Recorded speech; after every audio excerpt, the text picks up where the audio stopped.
Despertar Espírita, uma reflexão sobre o sentido da vida. Está começando mais uma edição do programa Despertar Espírita. E a partir de agora queremos, como sempre, partilhar com os nossos telespectadores, com os nossos seguidores, assuntos da doutrina espírita. Nesse estudo, nestas reflexões a respeito dos ensinamentos da doutrina espírita. E mais uma vez na companhia do Jorge Brandão, da Márcia de Fô, do Diógenes Chaves e do médico, palestrante espírita Adair Marques, que outra vez nos dá a honra, a alegria, o prazer da sua presença. E nós já vamos nos acostumando, cada vez mais com esta presença aqui. Tenho certeza que os nossos telespectadores e ouvintes e seguidores também. O assunto de hoje é mais um daqueles que se pode dizer, talvez, um assunto delicado, mas um assunto que eu considero simples pela abordagem e pelas lições, pelos ensinamentos que nos dá exatamente a doutrina espírita. E vamos começar com a pergunta para abrir, então, o nosso programa de hoje. Provocar o aborto é contra a lei de Deus? Qual é a visão espírita a respeito do aborto? Jorge Brandão, que sempre tem iniciado aqui as nossas reflexões. E mais uma vez agradecendo a presença do Dr. Adair Marques.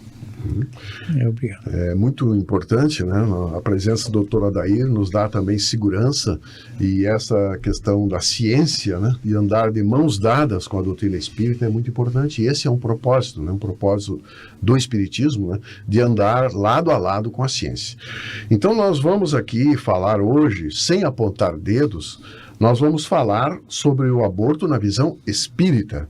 É claro que nós não temos como fazer algo para convencer aqueles materialistas que são, por uso do seu livre-arbítrio, são materialistas. Nós vamos falar e vamos defender a vida através da epistemologia da doutrina espírita para o que é espiritual. Então, Kardec nos coloca já em obras póstumas, uma frase que é muito interessante para a nossa reflexão. O Espiritismo não se impõe a quem quer que seja. Ele quer ser aceito livremente pelas forças das ideias e convicções, usando o que cada um possa usar o seu livre-arbítrio. Então é isso, nós vamos tentar defender a vida e falar sobre essa questão do aborto de uma forma muito simples, muito clara, E Kardec também traz, no Livro dos Espíritos, a célebre frase que é: nascer, viver, morrer, renascer ainda e progredir sempre, tal é a lei. Mas a lei só se cumpre se houver o nascimento.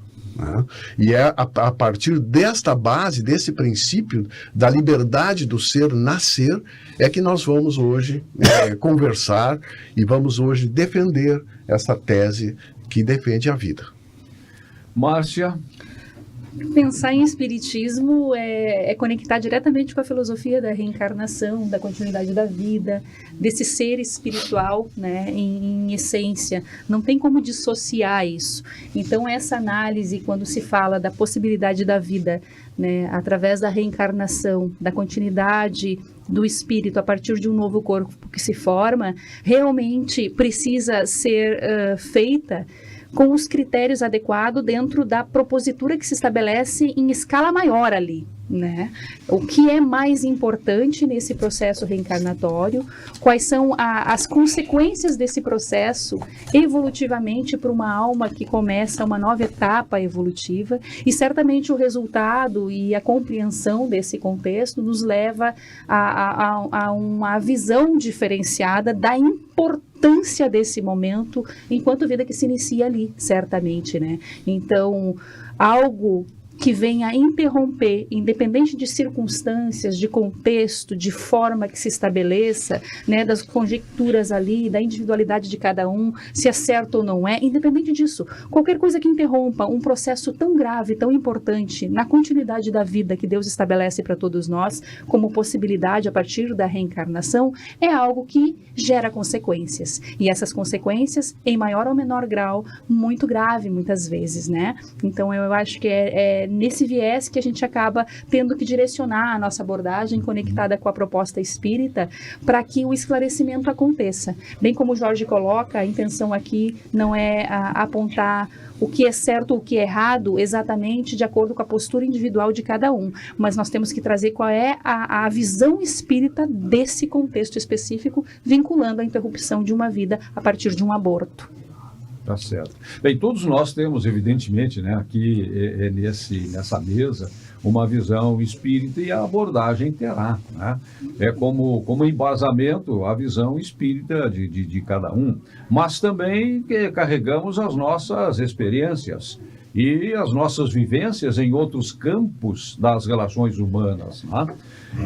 E nós tivemos, então, a visão espírita manifestada pelo Jorge, manifestada pela Márcia, teremos com certeza a manifestação do Diógenes, do Dr. Adair, mas com o Diógenes eu já quero puxar também um pouquinho outro aspecto, né, que vai ao encontro da sua atividade profissional, que é a de psicólogo. E aí como é que se enquadra a questão do aborto na visão espírita e na visão do profissional que trabalha com as questões de ordem mental, emocional, Diógenes? Sim. É interessante primeiro, né, é importante primeiro dizer que provavelmente não existe uma unanimidade na área dos profissionais de psicologia de todos serem contra o aborto, né? Mas eu, dentro das minhas convicções, né, isso, né, para quem me conhece e para quem passa a me conhecer sabe que eu tenho minhas convicções espíritas, né, da doutrina espírita, eu tenho esse direito, por exemplo, de não querer atender alguém que venha procurar atendimento psicológico para ajudá-lo a abortar, ou vamos supor que mesmo fosse autorizado, não fosse crime, né? E pedir ajuda para fazer um acompanhamento psicológico para a pessoa poder abortar, né? Eu tenho esse direito de dizer não, né? Não quero acompanhar, porque dentro das minhas convicções de vida, eu sou contra o aborto. Mas respeitando a todos aqueles que são a favor, o meu questionamento é os efeitos psicológicos para quem aborta. Uhum. Né? Quais são as consequências depois do aborto? Como que vai ser isso para a mãe ou para o pai? Por quê? Porque a gente pode entender que no momento que a pessoa está querendo abortar, ela pode estar numa situação complicada da vida, ela pode estar profundamente envolvida emocionalmente com a situação, e neste momento a gente pode ter alguns impulsos, tomar algumas decisões impensadas, né? E futuramente, quando a poeira baixar, né, quando a pessoa tomar consciência talvez do que fez, isso pode trazer consequências psicológicas, né? Pode levar a uma depressão, enfim. Então, pensando nisso também, né, o quanto valeria. Então, isso é muito delicado, né? E é claro, através da doutrina espírita, a gente sabe quais são as consequências espirituais também do aborto, né?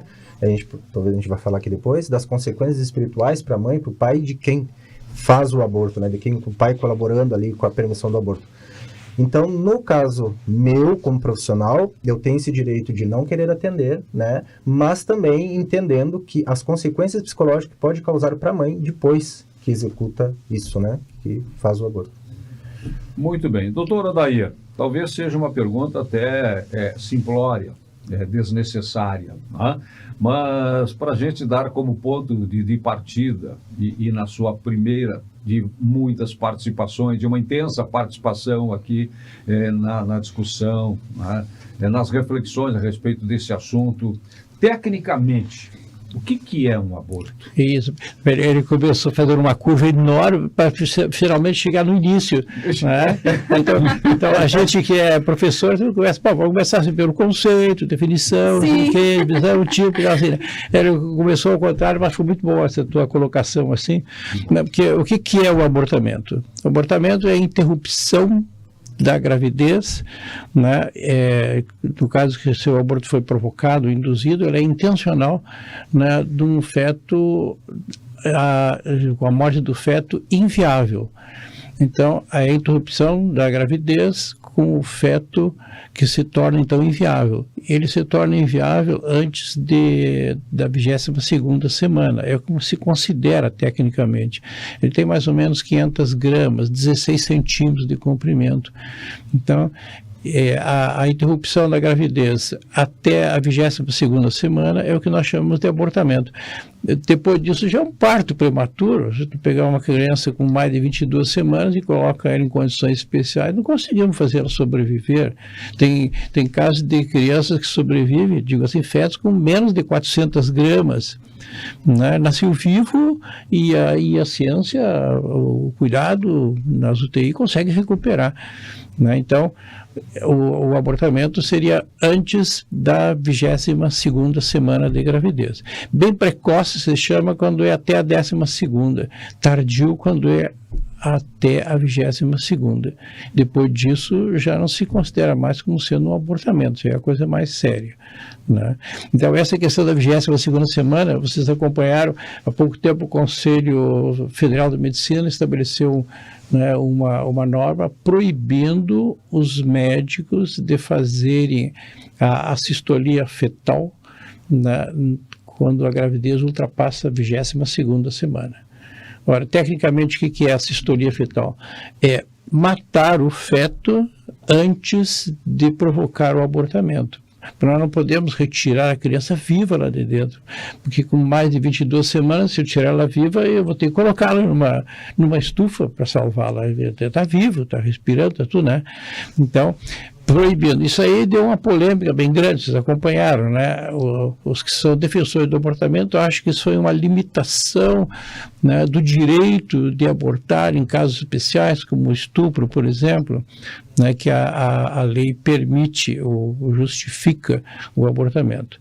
Você sabe que na assistolia fetal o médico espeta uma agulha na barriga da mãe, entra dentro do útero e vai até o coração do feto, né, uma veia umbilical, e ali injeta a droga capaz de fazer a parada cardíaca. Então, até o outro dia está morto, bom, agora vamos tirar esse feto morto daqui. Não é uma coisa dramática, né, para quem faz isso. Né? Então, já puxando um pouquinho para o lado da medicina, a gente se forma baseado dentro de um princípio assim hipocrático. Hipócrates, ele tem um juramento que coloca o médico nessa posição. Nós estudamos, dedicamos toda a nossa vida, nosso conhecimento, nossa arte para salvar vidas. Então, o médico que se preocupa em matar embriões, ele não está cumprindo fielmente aquilo que ele se propôs no juramento que a gente faz, aquele de Hipócrates. Né? Bom, eu deixei o doutor Adair para o final desta primeira rodada, né, temendo que ele pudesse esgotar o assunto, né, a partir da conceituação técnica. Mas quero retomar com o doutor Adair, e a partir de uma das questões do Livro dos Espíritos. Né? Uhum. Na doutrina espírita, questão 880 do Livro dos Espíritos, né? Quando Kardec pergunta: qual o primeiro dos direitos naturais do homem? E a resposta: o de viver. E quando é que começa a vida? Bom, sabe, eu fui professor de biologia muito tempo na minha vida, 20 anos fui professor de biologia, então a biologia é um campo que eu gosto muito. E foi até meu professor nos tempos do Master. Exatamente. Olha. Foi de professor naquela época? Isso. Sim, muitos colegas, médicos e dentistas e tal, assim, passaram por mim, né, como professor de cursinho. Uhum. Então, desde que eu entrei na faculdade para estudar e depois de formado, eu continuei dando aula sempre em biologia no Riachuelo e no Master. Então, a gente sempre considerou, e isso é real, que a vida começa no momento da concepção, em que um óvulo é fecundado por um espermatozoide. Naquele momento em que se forma o ovo, né, o zigoto, ali começa a vida. E a partir dali começam os processos de clivagem, de divisão daquela célula, que depois vai se implantar dentro do útero, e começa e continua então o processo da embriogênese. Então, para nós, tecnicamente, a vida começa do momento da concepção. Em qualquer momento, depois da concepção para frente, tudo é vida, né?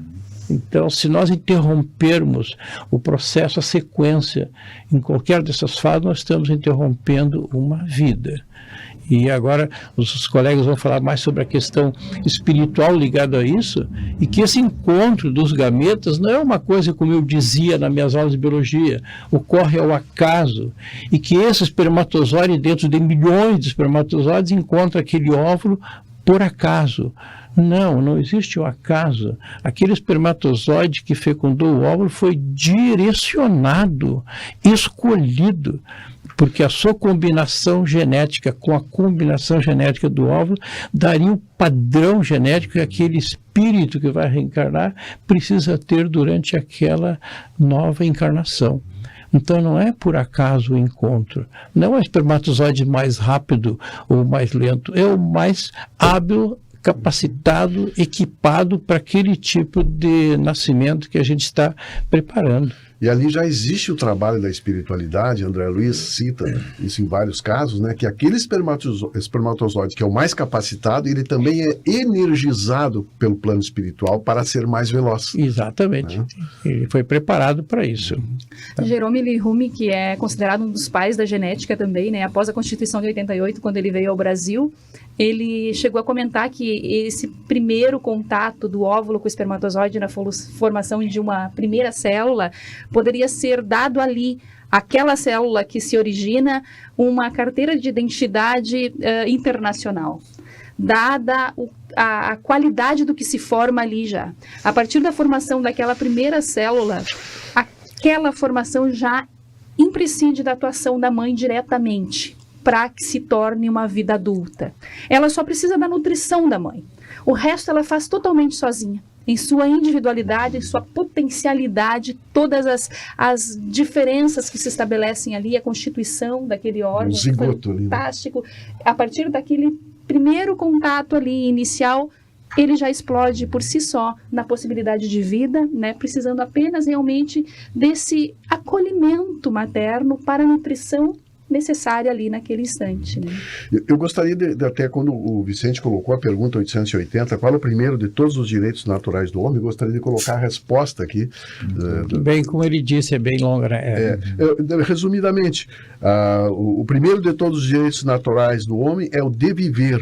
Por isso, ninguém tem o direito de atentar contra a vida do ser humano ou fazer qualquer coisa que possa comprometer a sua existência corpórea. Porque essa ideia do pai, da mãe, que o filho é o filho que eles estão, vamos dizer assim, produzindo, eles estão produzindo um corpo, né? Mas o espírito que vem é único, né? E ele está tendo aquela oportunidade, né, se o pai e a mãe permitir, de ter uma experiência reencarnatória, e esse espírito tem sempre vínculos fortes com o pai e a mãe. Então isso, essa ideia de eu vou defender o meu corpo, o direito, mas o espírito, né, se não for permitido a sua vida, havendo essa interrupção, claro que haverá danos graves, né? Então a gente falou na pergunta, essa aí tem a outra pergunta que é a 358, que também remete ao mesmo tema, onde Kardec pergunta se é crime, não é, provocar a morte e o abortamento. E a resposta é claríssima e simples. Sim, será crime toda vez que nós formos contra as leis de Deus. Né? Em qualquer época da concepção. Em qualquer época. Na questão do direito, vamos lá para o Vicente agora. Vicente, o que nós podemos dizer, por exemplo, né? Toda vez que eu atento, quando que eu posso atentar à vida do outro? Apenas quando o outro está atentando contra a minha. Legítima defesa. Então, quando eu tenho o direito de preservar a minha vida, né? E o dever também por uma questão de gratidão.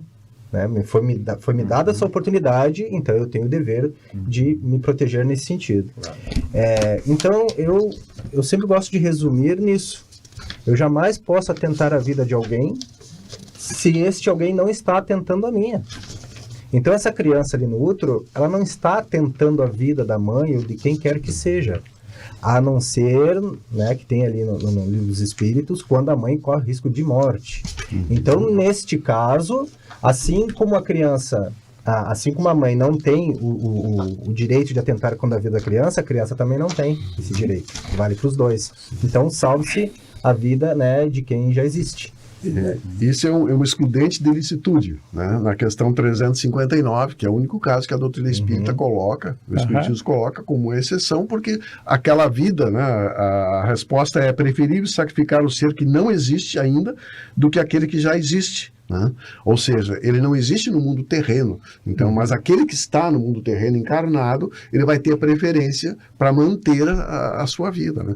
Aliás, eu gostaria de colocar que até todos... porque poderá futuramente, também destaca isso, né, a própria doutrina e a resposta nesta questão, ter oportunidade de gerar um novo nascimento, né, e quem sabe nesse novo nascimento a reencarnação, né, do espírito que teve a sua primeira possibilidade de voltar a este mundo interrompida. Sim. Né, por esta razão da defesa da mãe, do ponto de vista material. Essa condição prevista em lei, né? Quando houver risco iminente para a vida da mãe, então seria autorizado a retirada, a morte do feto. Isso que antigamente era mais frequente, hoje vocês têm que entender que é cada vez mais raro. Né? Com o avanço da medicina, é muito difícil chegar a um ponto em que não, tem que tirar de uma vez, senão a mãe vai morrer. Ficando cada vez mais raro essa hipótese de que tenha que retirar o feto, matá-lo para evitar um risco maior para a mãe. Então hoje se consegue levar até o momento em que ele se torne viável e aí faz um parto prematuro, uma cesárea, sei lá, e tira a criança antes que ocorra o sacrifício e a morte da mãe. Né?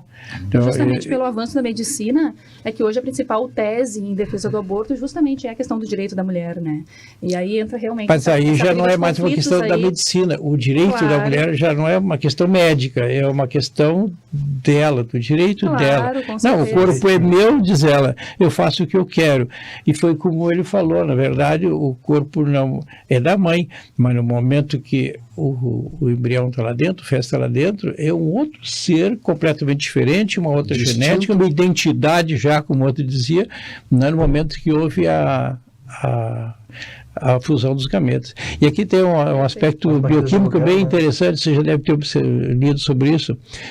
É tão verdade que o feto não faz parte da mãe, que é um outro ser completamente independente, que para sobreviver dentro da mãe e permitir a sua aceitação durante aquele período, o feto produz uma enzima, até anotei aqui, a enzima se chama IDO, indoliamina 2,3-dioxigenase.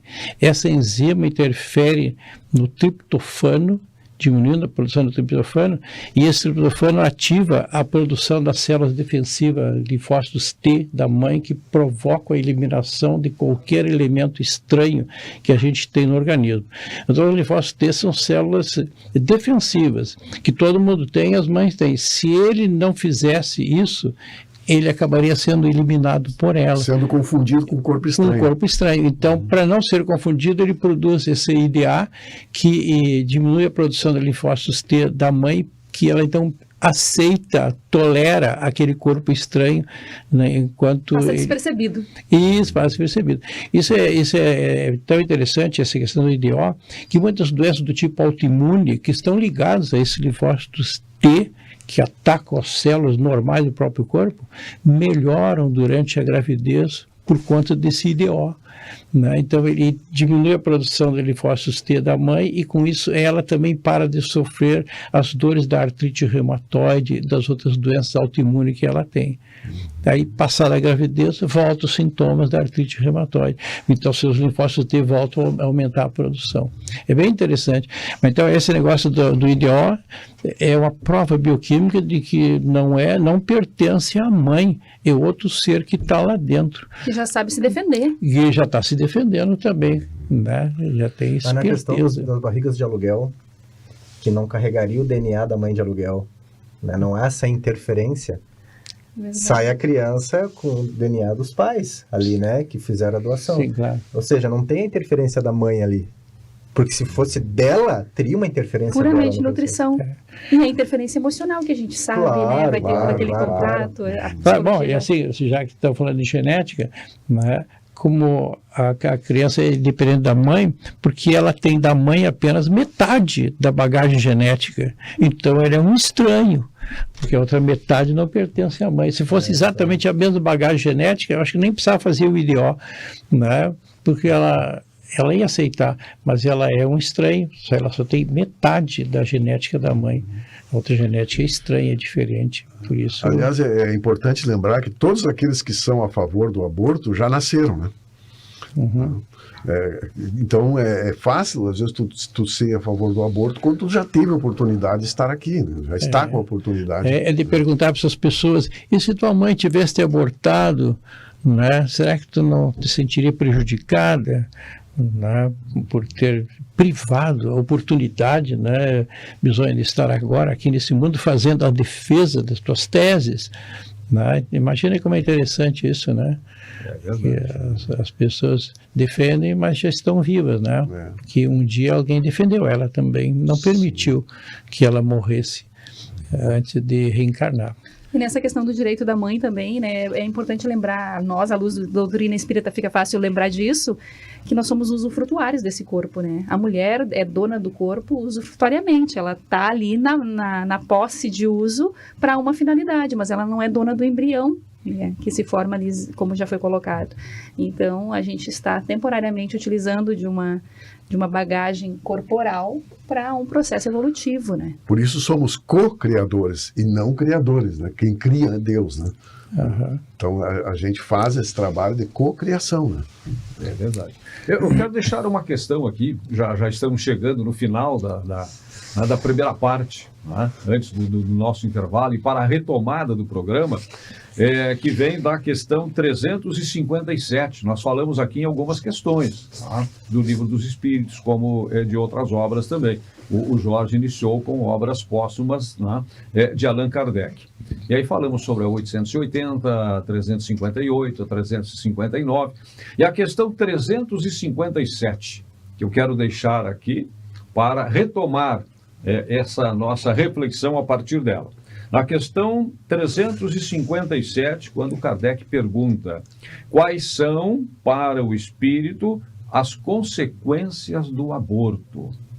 Quais são, para o espírito, as consequências do aborto? O Despertar Espírita faz um intervalo que é bem rápido e já voltamos. Despertar Espírita, uma reflexão sobre o sentido da vida.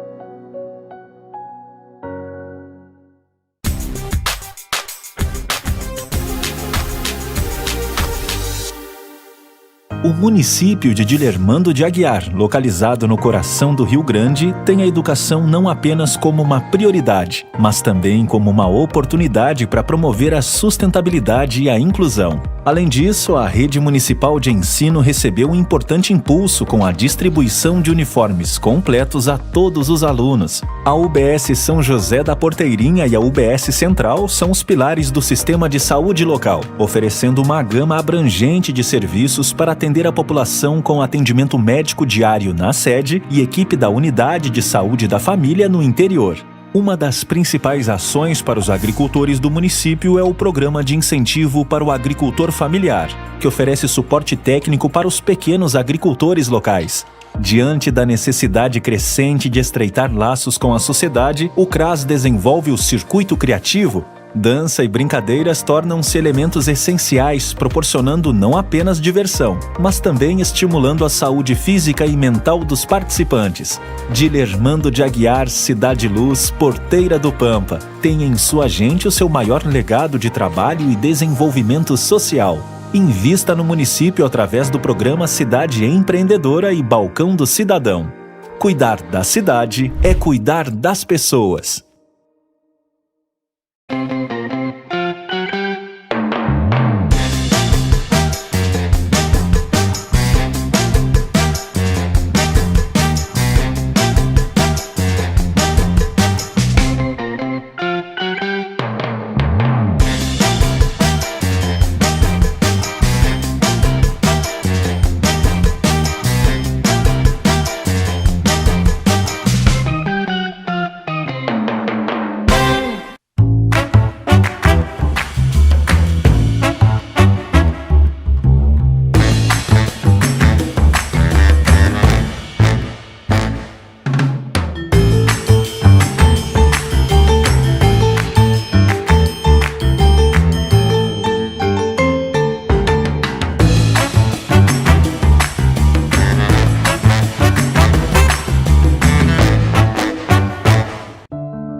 Por Todos Nós, uma campanha solidária.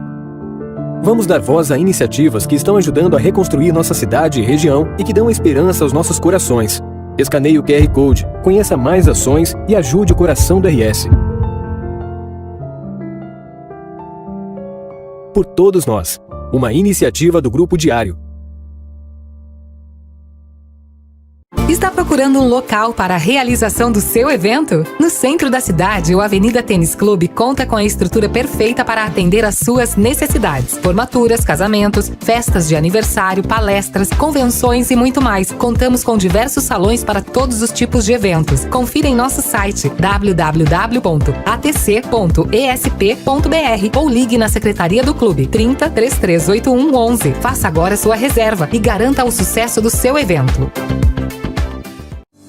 Práticas sustentáveis, atitudes que colaboram para um mundo sustentável. Separe corretamente os resíduos orgânicos e recicláveis. Procure economizar água. Desligue a luz e demais equipamentos eletrônicos quando não estiver em uso. Patrocínio. Corsan, nossa água sempre acha um caminho até você. Prefeitura de Santa Maria. Apoio Colégio Adventista, Colégio Fátima, Shopping Praça Nova, Sustenbio Engenharia e Meio Ambiente, Ubra Santa Maria e Unicred Ponto Capital. Realização Grupo Diário. Despertar Espírita, uma reflexão sobre o sentido da vida. Estamos de volta com o Despertar Espírita, sempre trazendo reflexões a partir dos ensinamentos da doutrina espírita. O assunto hoje é aborto e as suas consequências, a sua visão, né, do ponto de vista espírita. E a pergunta que ficou no ar antes do encerramento do nosso primeiro bloco, antes da retomada do programa, vem da questão 357, quando Kardec pergunta para a espiritualidade: quais são, para o espírito, as consequências do aborto? Jorge Brandão. Bom, a resposta é bem objetiva, né? Uma existência nula e a recomeçar. Porque a gente sabe, através do estudo da doutrina espírita, que no plano espiritual há um grande preparo, né? Há uma grande organização para que o espírito reencarnante possa chegar aqui. Então, tudo isso, todo esse planejamento, tudo isso fica perdido. E tudo isso teria que ser recomeçado. Então é tão importante que o Espírito esteja aqui na Terra, e eu coloco aqui a questão 230, com um complemento. Quando Kardec pergunta: o Espírito evolui no mundo espiritual? Aí a resposta é: pode-se melhorar, sempre de acordo com a sua vontade, mas é na existência corpórea que ele põe em prática as novas ideias adquiridas. Ou seja, é só através do nascimento, né, da permissão do nascimento, que ele vai poder colocar em prática e vai poder realmente evoluir. Ninguém faz aborto sozinho, né? Exatamente. E ninguém fica liberado também dessas consequências que trazem uma série de contextos, né, psicológicos, emocionais, sociais. Então, realmente há um grupo envolvido no processo muitas vezes, né?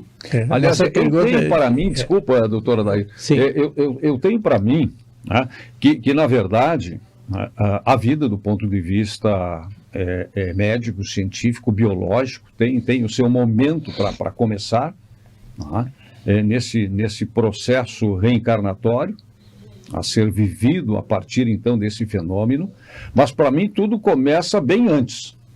Começa bem antes. Por isso não envolve só a mãe, não envolve só alguém que, em tese, esteja aqui diretamente vinculado a esta decisão. Mas, como a Márcia disse, envolve uma pleiade, inclusive de espíritos. Porque nós voltamos para cá frutos de um processo reencarnatório, de um planejamento reencarnatório.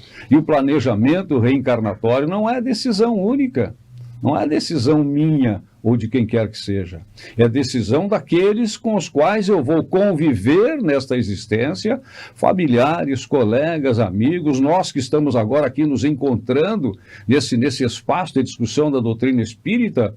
Já sabíamos lá no nosso planejamento reencarnatório que num determinado momento nós teríamos esta função, esta missão para cumprir aqui. E envolve também todo o grupo, né, de espíritos com os quais vamos conviver no nosso trabalho, aqueles que vão nos facilitar a vida, aqueles que vão, em tese, nos dificultar a vida e que vão nos dar oportunidade também de crescimento, de vencer as nossas próprias limitações. Então, começa antes até da concepção, antes até da união de corpos, antes da união de corpos. É fruto de todo um planejamento envolvendo a espiritualidade. Isso é do ponto de vista assim, biológico. Se tu cultivar células em laboratório, elas formam uma pasta, tá? Disforme. Mas quando ela se forma dentro do útero, né, dentro desse projeto, ele vai tomando o formato tridimensional espacial que é coordenado pelo próprio perispírito do espírito que vai reencarnar. Então ele já começa a participar do processo desde o início, né?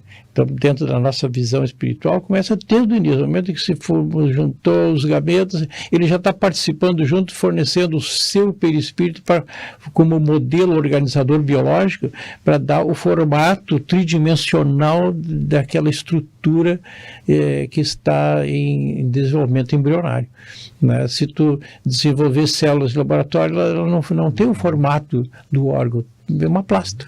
Precisa daquele modelo energético representado pelo perispírito do reencarnante. E o seu colega, o Dr. Ricardo de Bernardi, não sei se o senhor conhece, que é médico e também é homeopata, ele é palestrante internacional e tem 11 livros que ele escreveu sobre a questão da gestação e do aborto.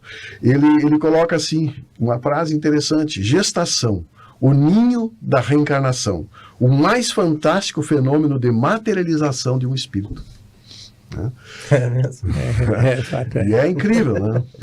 É o processo mais mediúnico, mais longo que já se teve. Há uma incorporação ali. E quanto a essa questão, Vicente, que tu levantou também aqui das forças que muitas vezes querem provocar o aborto ou não querem que aquele espírito nasça, no Missionários da Luz, nós temos nos capítulos 13 e 14 o nascimento de Sigismundo, que é uma história muito interessante e que é algo de sucesso, né, onde a mãe interferiu diretamente e fez uma força enorme para que aquilo acontecesse. É muito bonita essa história, né? E aí no capítulo seguinte, no capítulo 15, tem uma história de fracasso que André Luiz cita, que é muito interessante, onde Cesarina, ela está determinada, mesmo no 7º mês da gravidez, a não ter essa criança.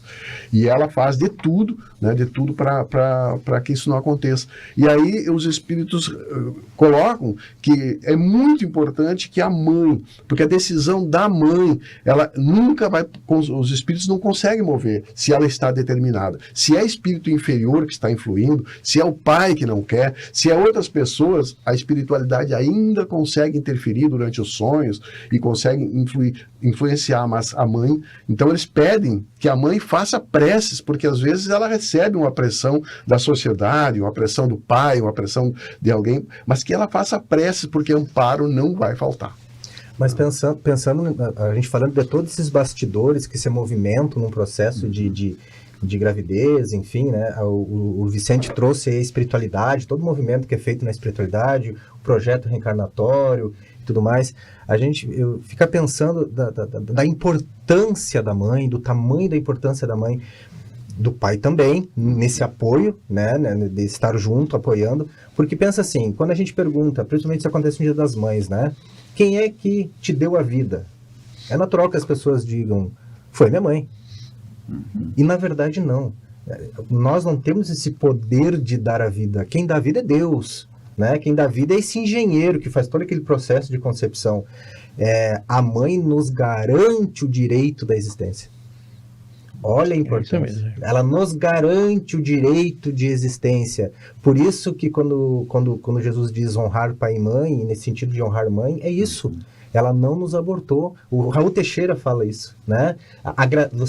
No momento que você nasce, você já está comprometido eternamente com essa gratidão com a mãe, porque ela te garantiu, ela cumpriu com a missão dela.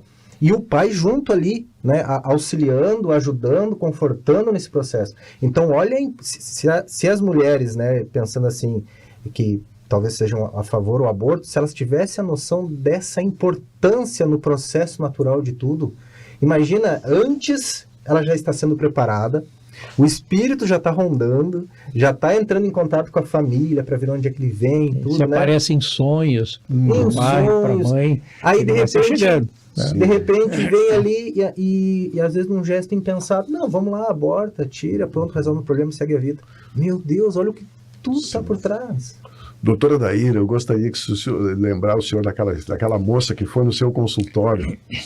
É uma história real que o senhor já me contou. Sim, acho que já contei no programa mas aqui para não. você. Aqui Não contei aqui? Não. Aqui não. Não? Ah, então foi num outro programa. Mas era um caso assim, muito interessante, Bisonho.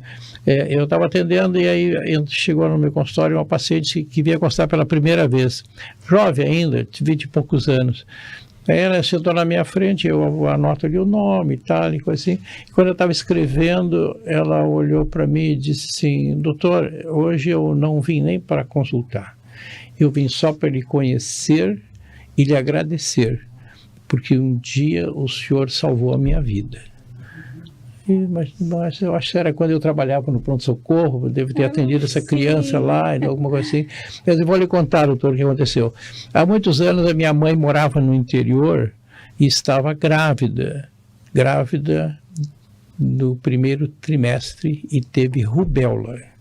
Você sabe que a rubéola, no primeiro trimestre da gravidez, pode provocar malformações na visão, na audição, músculo cardíaco, um monte de coisa na criança.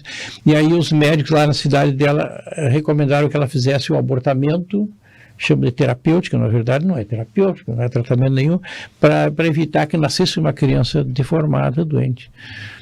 E aí ela ficou muito preocupada com isso, angustiada. Aí uma vizinha, amiga dela, recomendou que ela viesse a Santa Maria consultar com o senhor. E ela veio. E aí o senhor ouviu essa história e disse para ela que a gente não pode ter certeza que aquela criança nasceria doente, né? E que mesmo que ela nascesse doente, né, porque aquele espírito que ia ocupar aquele corpo deformado precisava passar por aquela experiência. Não só aquele espírito, mas também ela, o marido, a família, todo mundo, né? Então nós não tínhamos o direito de matar essa criança pela possibilidade de ela nascer doente. E mesmo se nascesse doente, dentro da nossa visão espiritual, não seria legal tirar a chance daquele espírito nascer, né? E aí ela se convenceu de que não devia retirar aquela criança. E antes dela sair, o senhor ainda disse para ela assim, e pensa bem que o pensamento da mãe é uma força extremamente poderosa. Então, mentalize todos os dias uma gravidez normal, uma criança sadia, perfeita, né, sem nenhum problema, né? E ela foi para casa, esqueceu o problema da rubéola, tocou a gravidez sem problema até o fim, e ao fim de 9 meses, doutor, eu nasci uma criança normal. E isso que ela veio me agradecer. Isso foi emocionante. Cada vez que eu falo nisso, é justo que se emocione. Me emociono. E emociona a todos. Né? E independente da fé que ela professasse, o senhor teve a grandeza de expressar seu pensamento. Isso. Né? E tu sabe, Márcia, eu fico muito, muito agradecido por ter recebido naquela hora a inspiração para dizer as palavras certas para convencer aquela mulher a não fazer o abortamento, né? E bem como dizia o Hipócrates, que eu gosto muito de citar, o paciente só se cura quando tiver fé na deusa do seu médico. Hipócrates acreditava que cada médico tem do seu lado uma deusa que o inspira na hora das grandes decisões. Acho que ele não estava completamente errado. Na verdade, normalmente nós temos um mentor, um guia, um anjo da guarda, que nos assopra de vez em quando umas ideias corretas na nossa cabeça. Então eu fico agradecido a esse mentor que me ajudou naquela hora a fazer a coisa certa. Pode ser que a criança nascesse doente, mas mesmo assim eu ainda teria cumprido o meu papel de orientador dentro daquilo que eu entendo ser o correto, né? Mesmo que nascesse deformado, né? E aqui eu me lembro dessa situação do anencéfalo, que agora no Brasil é permitido por lei por um canetaço de uma ministra do Supremo, não foi o Congresso que decidiu, foi um canetaço que os anencéfalos é permitido então o abortamento, porque não vai durar nada, vai durar umas horas, uns dias, umas semanas e tal, então pode matar, pode destruir. Se ela tivesse, essa ministra, uma visão espiritual do fenômeno, então ela entenderia que aquele espírito que vai viver durante poucas horas ou poucos dias precisa passar por aquela experiência, e às vezes nem é só ele, é a mãe, é o pai, os tios, os avós e o próprio médico tem que passar por aquela experiência traumática, talvez para resgatar alguma coisa que ele está ainda pendurado na sua alma, né? Então, não vale a pena. Então, esse abortamento terapêutico, para mim, não tem nada de terapêutico. Isso é prejudicial. O doutor Ricardo de Bernardi, que é esse médico, e ele conta uma história que aconteceu com ele, dentro da mesma temática que o senhor colocou, que um casal espírita, ela foi diagnosticada com anencefalia, com feto anencéfalo. E aí foi recomendado o aborto, porque a chance era zero, né? E aí eles, como um casal espírita, disseram, não, nós não vamos fazer isso, né? E aí a mãe passou muita amorosidade para a criança, conversou durante todo o tempo, o pai também, e a criança realmente nasceu anencéfalo, e durou 84 horas apenas. Mas eles, numa sessão mediúnica, esse casal, depois de alguns meses, né, quase um ano depois, eles receberam a comunicação de Shirley, que era o nome que eles iriam colocar nessa menina. E ela disse, eu vim aqui para agradecer o gesto que vocês fizeram de amor, por permitir que eu resolvesse, meu perispírito se formasse, se completasse, porque vocês promoveram isso, por esse gesto de amor. E essa menina se manifestou e disse, daqui um ano, se Deus quiser, eu quero voltar para vocês. E ela voltou. Nasceu a criança absolutamente normal. Se preparem que eu estou voltando. Preparem aí que eu estou voltando. Sim, possivelmente esse espírito que encarnou como um anencéfalo tivesse provocado em si uma lesão muito grave, talvez um suicídio, por se atirar de uma ponte, esborrachou a cabeça, quer dizer, ficou com esse trauma, né, impregnado na sua alma, precisava repassar. Né, e é provável também que esse casal tenha participação no fato, porque nada realmente é por acaso. Esse casal, de alguma forma, estava também reparando tudo isso, porque eles tiveram algum tipo de participação. É isso. O senhor conheceu o professor James Pizarro? Sim. O professor James, muito conhecido. O professor James Pizarro também, esses dias, ouviu uma história dele, que ele estava falando até lá com vocês. E ele contou uma história assim também, que ele é professor universitário, né? E daí, na sala de aula, ele não lembra o que ele falou, ele não se lembra que tipo de aula ele deu, mas ele convenceu uma aluna a não abortar. E anos depois, acho que uns 3 anos depois, essa mãe foi lá no apartamento dele levar a criança para ele conhecer. E daí ela chegou lá e disse, olha, foi numa aula sua de biologia que eu me convenci que eu não deveria abortar. E eu trago aqui essa criança, meu filho, para você conhecer. E daí pegou a certidão de nascimento, estava o nome dele na criança. Olha! Nossa, olha, meu Deus, né? É para ver a importância que tem os comunicadores, os professores, oradores, formadores de opinião. Mas assim, meio vão passar, mas aquilo entra na cabeça da pessoa, exatamente isso que eu precisava ouvir, e mudou o rumo da coisa. E ainda que não se tenha condições de ficar com a criança, né, de talvez estabelecer um vínculo com ela depois, né? Hoje não se tem essa obrigatoriedade de ficar, né? Tem tantos pais que não têm filhos, que querem filhos, né? Tem tantas possibilidades de encaminhamento dessa criança. Então, gere a vida, permita que esse espírito tenha essa oportunidade, né? Sim. E passe alguém. E nós aqui, esse é o nosso papel, esse é o papel do Espiritismo, da doutrina espírita, é trazer esclarecimento, trazer conhecimento, porque nós, ou qualquer um que esteja agora conosco assistindo, vai ter durante a vida provavelmente uma oportunidade de influenciar. É isso. De pedir, olha, repensa, vamos analisar, né? Porque a decisão de momento, né, como disse o George, às vezes uma decisão de cabeça quente é uma tendência sempre de tomar uma decisão errada, né? Até queria aproveitar o George para ele falar alguma coisa sobre um síndrome pós-aborto, o que pode acontecer não com o espírito que não nasceu, mas com a mãe e aqueles que provocaram o abortamento. Essas questões psicológicas e ligadas ao trauma depressão pós-parto. O que acontece do ponto de vista psicológico a gente sabe, trazendo aqui um pouco da questão espiritual, né, porque às vezes pode ter alguma animosidade do espírito que está por vir e a mãe não se fechar. Então às vezes a criança nasce, né, e talvez inconscientemente a mãe está percebendo ali que talvez vá ter um relacionamento não tão bom, enfim, mas ela pode sentir esse impacto daquele compromisso e isso interferir no humor dela, né? Mas a questão do aborto pós-parto é importante da gente entender a questão da culpa, né? A culpa, ela é muito importante, né? Da gente entender que toda vez que a gente toda vez que a mulher faz o aborto, ela está eliminando uma vida. Querendo ou não, aceitando ou não, ela está eliminando uma vida. E isso é um crime que fica na consciência. Eu interrompi a continuação de uma vida. E interrompendo a continuação de uma vida, fica aqui, algo a ser resolvido.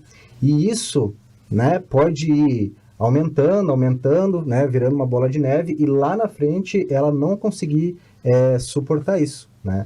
E essa questão da família também, né, o quanto a família se compromete também quando ela incentiva, porque não é só a mãe que irá responder, mas toda a família, todas aquelas pessoas que se comprometeram naquele momento, que incentivaram, que disseram que não, deixa para depois, olha os teus estudos, né, tu vai estragar teu corpo, não é com a pessoa certa, olha o erro que tu cometeu. Então começa a jogar para tudo que é lado, e a última a ser considerada é a criança, como se ela tivesse uma responsabilidade nisso naquele momento. E isso pode acontecer da mãe, né, no momento que ela comete o aborto, ela entrar nesse processo de culpa depois, porque na verdade ela fez uma agressão no processo natural da vida. O processo natural da vida é o nascimento, mas isso foi interrompido por um gesto impensado muitas vezes, e às vezes a mãe é convencida, ela pode ser convencida, né? Assim como de repente não teve a sorte de ter um Adair, né, que chegou na frente dela e trouxe essas palavras, né, de conforto e de convencimento, mas às vezes outros podem convencer ao contrário e ela assumir essa responsabilidade de abortar e depois ter que responder sozinha. A dor vai ser dela. A dor vai ser dela, ela vai responder sozinha isso, né? Então, pode acontecer isso sim, da pessoa por um sentimento de culpa, e a depressão está muito relacionada com a culpa, da autopunição, né? Porque junto com a culpa vem a punição. Bom, se eu sou culpada, eu devo ser punida. E daí, às vezes, tem até a dificuldade de engravidar depois. Exatamente. Aí tem um aspecto interessante. Richard Simonetti, na obra Quem Tem Medo da Morte? Quem tem medo da morte, ele diz isso. Que um ato de abortagem, né, um aborto, traz consequências funestas para a mulher, provocando-lhe graves desajustes perispirituais, e a refletirem-se no corpo físico, na existência atual ou futura, na forma de doenças as mais variadas. Ele elenca aqui uma série de doenças que depois podem ocorrer por conta disso. Da última vez que eu estive aqui, nós falamos sobre a questão dos campos de energia e tal, enquanto a mente interfere nisso. Então, na situação de aborto, há geralmente uma interferência energética nos centros energéticos cardíaco e os genésicos, que é o primeiro e segundo chakra. Então, se não nesta própria existência, mas na próxima, ele vai nascer com graves problemas energéticos nessas duas áreas, que pode levar a doenças mais variadas, como o Simonetti diz. Então, na área genésica lá, então, incapacidade de engravidar, problemas uterinos, né, problemas ovarianos, um monte de problemas ligados aos desequilíbrios energéticos que foram criados por conta dessa influência perispiritual do erro, vamos dizer assim, cometido. Sim. Até eu trouxe uma informação aqui que eu pesquisei sobre da Organização Mundial de Saúde, agora de 2023, onde ela informa que 40 mil, em média, 40 mil mulheres morrem por ano no mundo em consequência do aborto, principalmente adolescentes e jovens. Olha só. Né? Então, o risco é um risco alto, né? No caso do aborto. Né? Algo bem importante que eu acredito que a gente não pode deixar de falar aqui antes de terminar o programa a gente sabe que podem ter mães que já abortaram e estão nos escutando. Aí o que dizer para elas? Né? O que falar para elas? Nossa, eu já fiz, e agora?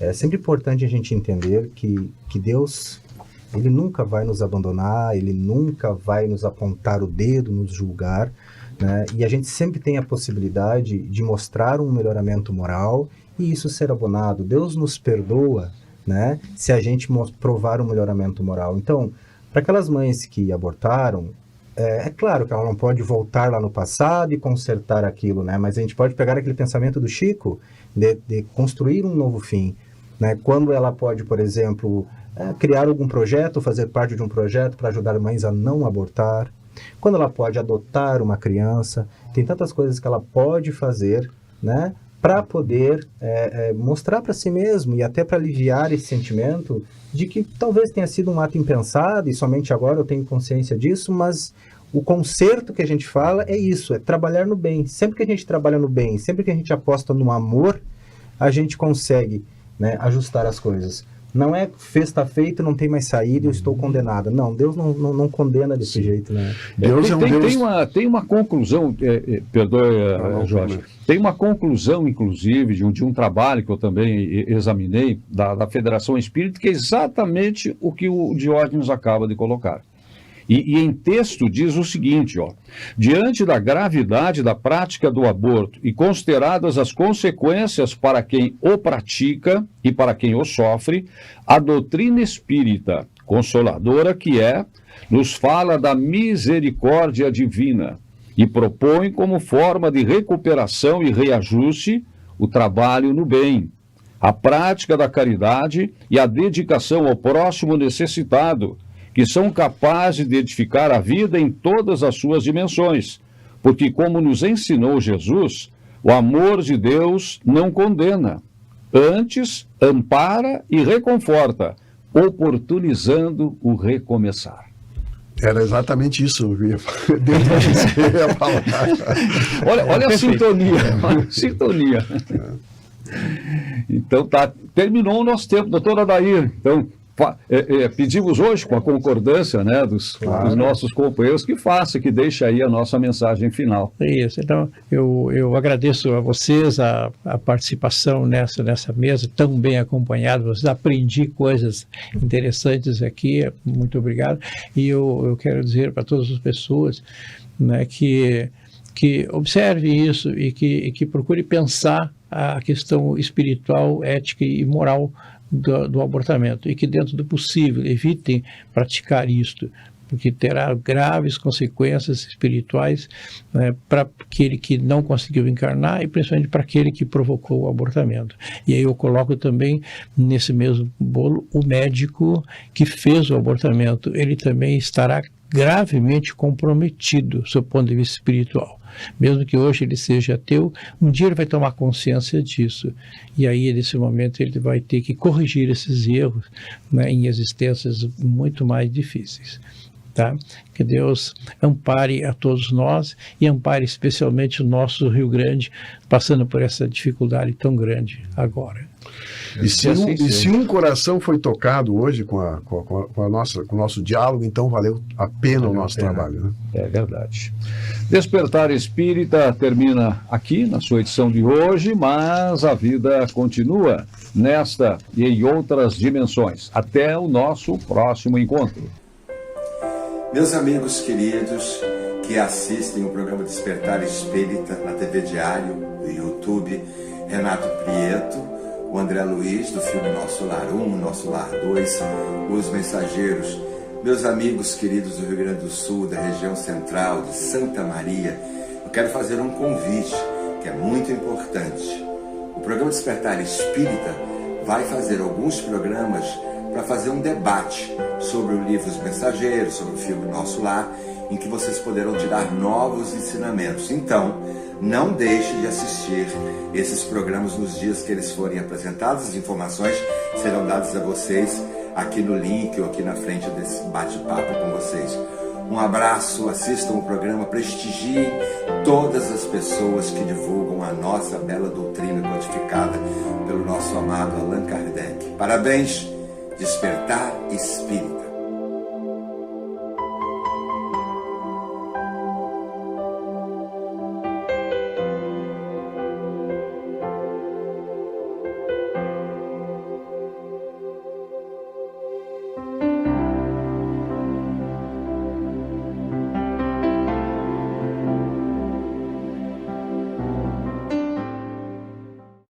Despertar Espírita, uma reflexão sobre o sentido da vida.